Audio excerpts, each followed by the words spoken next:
Everybody would like to give a nice little wave to the camera. Beautiful. Okay. Good evening, everybody. My name is Andrzejewski, and today I'm going to be talking to you about different types of milks and why some of them are unjustly called milk. So, according to dictionary.com, milk is defined as an opaque white or bluish-white liquid secreted by glands of female mammals serving for the nourishment of their young. Now, this milk has many different benefits to humans, but also some negative aspects. So one of the benefits of milk is its nutritional value. So cow's milk is packed full of calcium, protein, and other vitamins and minerals, which are all essential for good health. So as college students, we all know how difficult it is to maintain a healthy diet on a budget. So milk presents a very quick and convenient way to get your daily intake of protein and calcium.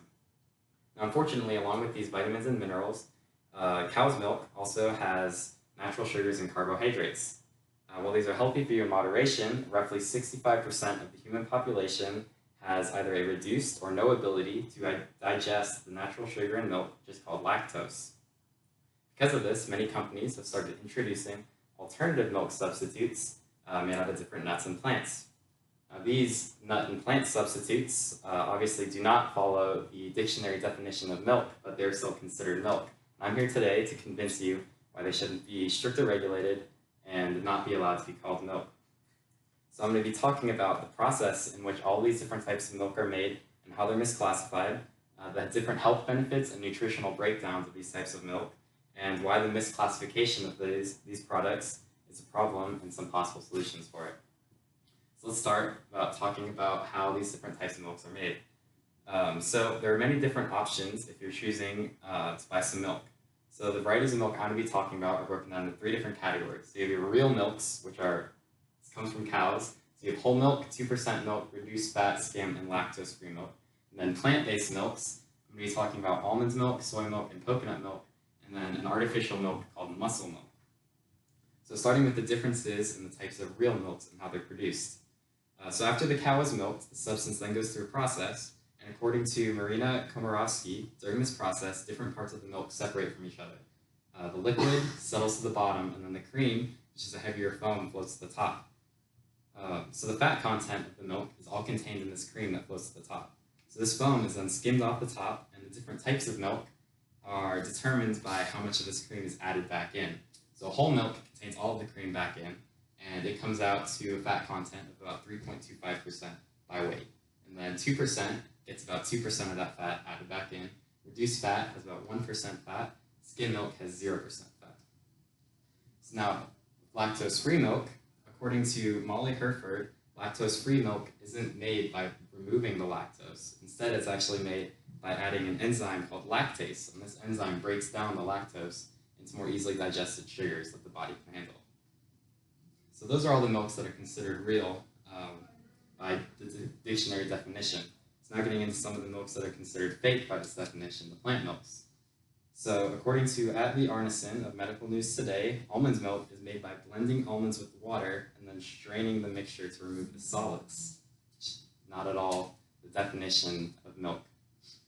So now soy milk is made in a similar fashion. Soybeans are soaked and blended in water, and then the mixture is then boiled and then strained to get the liquid.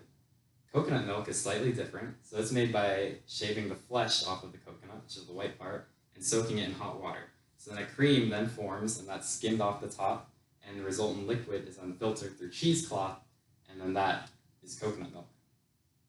So in all these processes, there are slight differences, but they're mostly all the same overall. So one last type of mislabeled milk we'll be talking about is the artificial milk, muscle milk. So out of all these milks, muscle milk is probably the farthest thing from milk.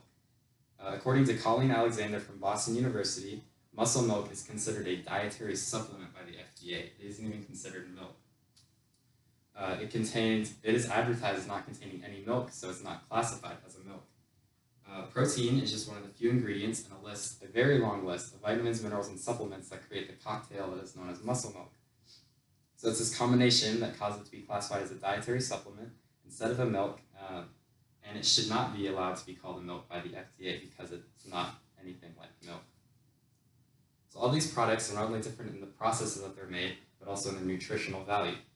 So all the real milks come from a living and breathing mammal, while the imitation milks created through alternative methods, and they usually see a lot of added supplements and vitamins. Even with the added vitamins and minerals, these imitation milks cannot compare to the nutritional value of regular milks. So cow's milk is packed full of vitamins and minerals that are all necessary for a balanced diet. One of the big things it contains is calcium. Cow's milk is also a very excellent source of protein, which is very important for muscle growth and development. Unfortunately, it also contains high levels of sugar and fat, but this can be avoided by drinking different kinds of milk, like skim or reduced fat milk to avoid the high fat content. And you can also drink lactose-free to avoid the lactose sugar. But at the end of the day, this cow's milk is a wonderful and natural source of essential vitamins and minerals that will help keep the average college student happy and healthy. Now, these plant-based milk, on the other hand, are not nearly as nutritionally dense. So starting with almond milk and coconut milk, they have little to no protein content. So an 8-ounce serving of these two has 2 grams of protein and 0 grams of protein, while the same 8-ounce serving of milk has about 8 grams of protein. So you can see there's a very big disparity there. And then talking about all 3 of these, almond, soy, and coconut milk, they all have 75% less carbohydrates than all of cow's milk do. Now, carbs are a very important source of energy. They're your complex sugars, so your body breaks them down, and that helps you feel energized and healthy throughout the day.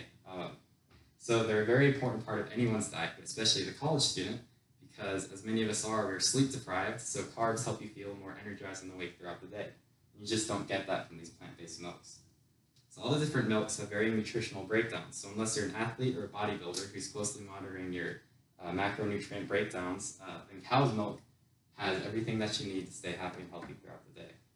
So now muscle milk over here, it's essentially a cocktail of different vitamins and minerals. It's extremely nutrient dense, so much so that the average consumer doesn't even benefit from drinking muscle milk. So the purpose of this product is to help athletes bulk up and gain muscle mass. So to accomplish this, it's pumped full of a ton of protein. So your body can only take so much protein and actually use that protein. So for the average person, this protein goes to waste. So many of the extra vitamins and minerals that are found in muscle milk can be found if you just eat a balanced diet, get all your food groups in on that big food pyramid. So unless you're underweight or you're an athlete trying to bulk up, muscle milk is just a waste of your hard-earned money. So now that we know how they're technically misclassified, we can get into why this presents a problem for the dairy industry and the average consumer who's looking to buy milk products. So all of these imitation milk products are very different from the actual real milk that comes straight from the cow. They don't follow the definition of real milk, so it makes sense that they should be called something different too. So out of all the imitation milk products I've talked about today, muscle milk is the only one that's not considered a milk by the FDA. So where does the issue lie with this product? So it lies in the name itself, muscle milk. So this was actually a very heated issue back in 2009 when the company Nestle filed a petition to get muscle milk's trademark removed. The reasoning, Nestle stated that consumers looking at muscle milk are likely to be misled into believing that they're purchasing a flavored milk or supplemented milk product, when in fact they're purchasing a water-based product that contains no milk. So this is the largest problem that lies with these imitation milks. They're wrongly advertising their product and in some cases deceiving the consumer about the truth of their product. Now the issue with these plant-based milks is mostly the same that it is with muscle milk. It's misadvertising to the consumer. So the FDA also shares these concerns, stating through Forbes magazine that the FDA has concerns that the labeling of some plant-based products may lead consumers to believe that those products have some key nutritional attributes as dairy products, even though these products can vary widely in their nutritional content. So it's this misadvertisement that is the big problem with these imitation milks and the problem with them being called milk. So now you raise the question, these products can't be called milk, what should they be called? Well, one suggestion that I found online from writer Mayuk Sen of Food 52 was to call the product almond milk, almond emulsion. Now this name is more true to the processes that this product actually goes through to become what it is, and personally I think it has a little more zest and pop than almond milk. Another possible solution would be just to include imitation milk or milk substitute somewhere clearly on the packaging so that the consumer can distinguish it from actual cow's milk. So whichever the solution, all of these are more true to the processes that these milks undergo, and it's better than wrongly labeling them as milk. So the biggest reason these products should be more strictly regulated is because of the how it causes the consumer to be misled into buying that product. So remember that cow's milk is made in a completely different process than these other ones, and the biggest difference is the source of that liquid, which is actually what corresponds to the dictionary definition of milk. So now also remember that cow's milk is way more nutrient dense and is better for those that are not trying to maintain a specified diet or while monitoring macronutrients. And then also remember that these differences in the products is enough to constitute different labeling and stricter enforcement by the FDA. So now that you've heard about the difference between cow's milk and imitation milks, I encourage you not only to just assume that the milk label warrants good nutrition, but also to look at the actual breakdown of the products you're buying to make sure that it is a worthwhile contributor to your balanced diet. Thank you.